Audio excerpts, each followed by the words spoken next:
J'espère que vous allez bien, que vous êtes prêts à passer un moment agréable et propice à la détente.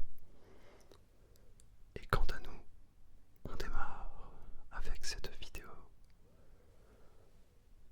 concernant notre cher ami Roy Cleveland Sullivan, qui était un garde forestier du parc national de Shenandoah en Virginie aux États-Unis.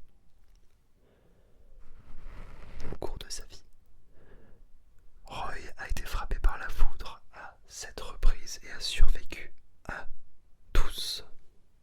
Il est depuis inscrit au Guinness World Records. Au cours de ses 71 années passées sur Terre, de 1912 à 1983, Roy Sullivan a donc survécu à 7 éclairs et accessoirement à 22 rencontres avec des ours. Donc le mec a un potentiel badass assez élevé. Bon, on commence avec sa toute première électrocution qui a eu lieu en 1942.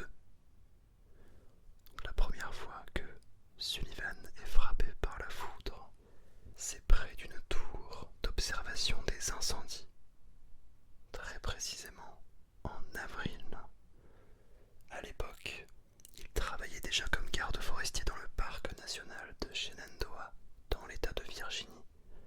Or, la tour venait d'être installée et n'était pas encore équipée de son paratonnerre. Et donc un jour, la foudre frappe la cabine, déclarant un départ d'incendie à l'intérieur.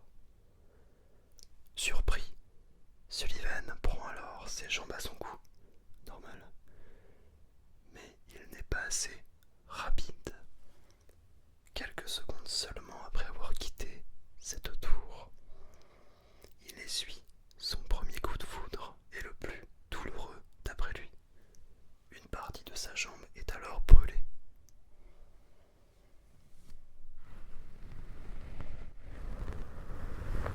On fait un petit bond dans le temps pour arriver en 1969 pour sa seconde électrocution. Alors qu'il conduit sur une route de montagne un jour de juillet, Sullivan voit un éclair frapper 2 arbres sur le bord de la route.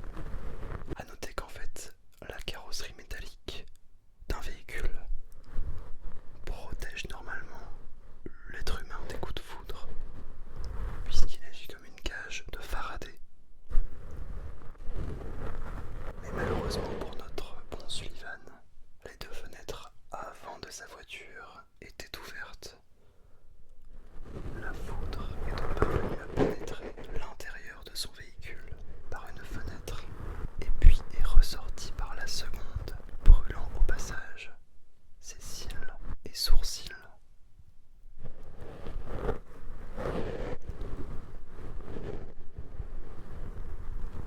Sa montre bracelet est également détruite. Inconscient, Sullivan termine dans un fossé au bord d'une falaise. Donc déjà le mec a endossé sa 2e électrocution au calme. Vous allez voir que la 3e survient peu de temps après. Donc à peine un an plus tard, en 1970, Sullivan était en train de jardiner tranquillement dans la cour avant de sa maison. Par un temps relativement clair, avant que la foudre ne vienne frapper un des transformateurs de puissance situé non loin de lui. L'éclair ricoche et termine sur son épaule gauche, lui marquant une belle brûlure au passage.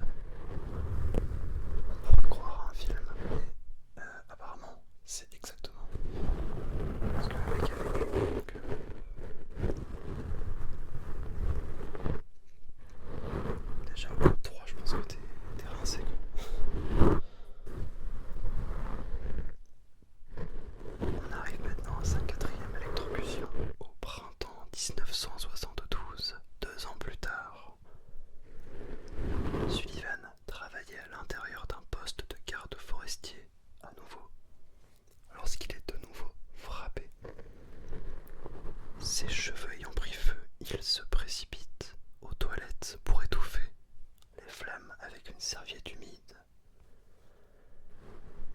Évidemment, notre cher ami, à ce stade, il commence à penser qu'une force divine, peut-être Dieu, essaie d'avoir sa peau. Donc oui, on peut comprendre, je pense. Déjà ça arrive une fois, c'est censé être hyper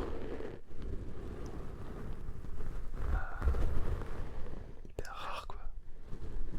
Le mec il en a sa 4e fois. Et donc il devient de plus en plus craintif, s'allongeant sur le siège avant de son camion à chaque orage, en attendant que ça passe. Ce qui nous amène à la 5e électrocution en 1973. Très précisément le 7 août 1973, alors que Sullivan travaillait et patrouillait dans le parc, il aperçoit un nuage orageux qui, dira-t-il plus tard, semblait le suivre. Apeuré, Sullivan accélère alors pour tenter de le semer.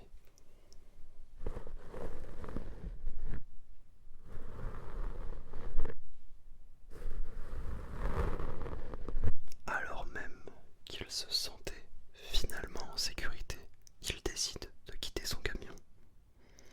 Mais seulement quelques secondes plus tard, il est pourtant frappé de nouveau. L'éclair descend le long du côté gauche de son corps, avant de remonter par sa jambe droite jusqu'au genou. Il se met alors à ramper vers son camion pour asperger son corps avec un bidon d'eau.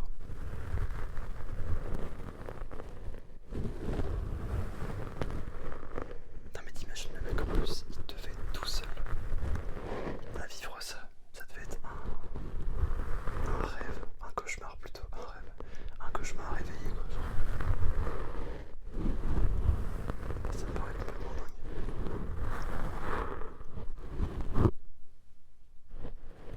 On passe à la 6e électrocution, seulement en 1976, le 5 juin, où un orage semble, selon lui, le poursuivre. Et alors qu'il tente de s'enfuir le plus loin possible de cet orage, eh bien un éclair vient de nouveau le frapper et ses cheveux prennent encore feu. Et pour couronner le tout, en essayant de s'échapper, il se tord la cheville. Donc voilà, le mec, il n'y a plus de cheveux, il n'y a plus de cheville, il n'y a plus rien. Ce qui nous amène à la 7e et dernière électrocution. C'était le matin du 25 juin 1977. Sullivan est de nouveau frappé alors qu'il pêche dans un petit étang. La foudre vient toucher le haut de sa tête, mais le feu à ses cheveux. Entre guillemets encore, avant de brûler sa poitrine. À ce moment-là, Sullivan va se relever pour tenter de rejoindre sa voiture. C'est alors qu'un ours se poste devant lui pour lui voler la truite qu'il venait de pêcher. Le mec, sa vie, c'est un film d'action, c'est un truc de ouf. Et donc Sullivan, même s'il a peur, il prend son courage à deux mains.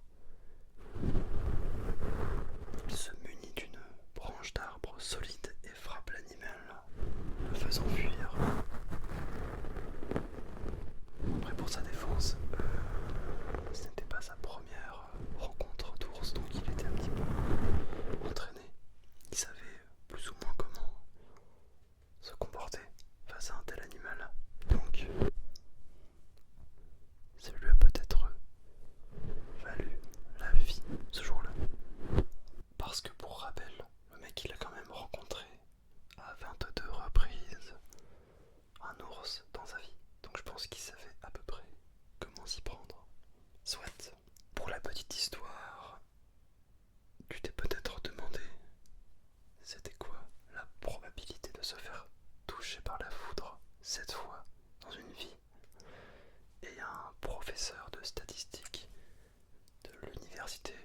George Washington, qu'il a un jour estimé à 4,15 chances sur, alors le chiffre est imprononçable, 100 avec plus loin 30 zéros.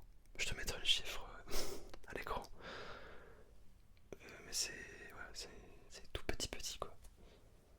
Et aussi, le petit comble de l'histoire, c'est que Sullivan ne décédera pas de ses blessures issues des coups de foudre, mais d'un coup de balle dans la tête à 71 ans, le 28 septembre 1983. Le mec il a résisté à la foudre jusqu'au bout, et ça c'est beau. Bon, en tout cas j'espère que cette petite vidéo t'aura plu, que tu auras appris des petites choses. Et n'hésite pas à me dire si ce genre de format te plaît, où je te présente un petit peu une anecdote intéressante, intrigante sur un homme, une femme, une entité, je ne sais pas, mais une histoire qui mérite d'être contée. J'attends tes retours dans les commentaires. Merci encore pour tous vos messages, vos petits mots d'encouragement, ça fait hyper plaisir.